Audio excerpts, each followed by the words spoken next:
2009 সালের 25 ও 26শে ফেব্রুয়ারি বাংলাদেশের ইতিহাসে এক ভয়াবহ অধ্যায়। পিলখানায় ঘটে যাওয়া নারকীয় হত্যাকাণ্ড। বাংলাদেশ রাইফেলসের 57 জন সেনা কর্মকর্তা নির্মমভাবে শহীদ হন। এই হৃদয় বিদারক ঘটনার প্রকৃত সত্য খুঁজে বের করতে গঠিত হয়েছে জাতীয় স্বাধীন তদন্ত কমিশন। কমিশনের কাজকে আরও কার্যকর করতে চাই আপনার সহায়তা।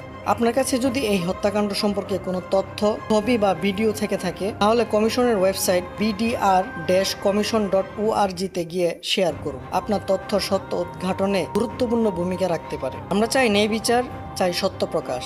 একটি স্বচ্ছ ও নিরপেক্ষ তদন্ত আপনার অংশগ্রহণ হোক ইতিহাসের সাক্ষী। তথ্য দিন, ন্যায় বিচারে সহায়তা করুন। আজই ভিজিট করুন bdr-commission.org এবং সত্য উদ্ঘাটনে এগিয়ে আসুন।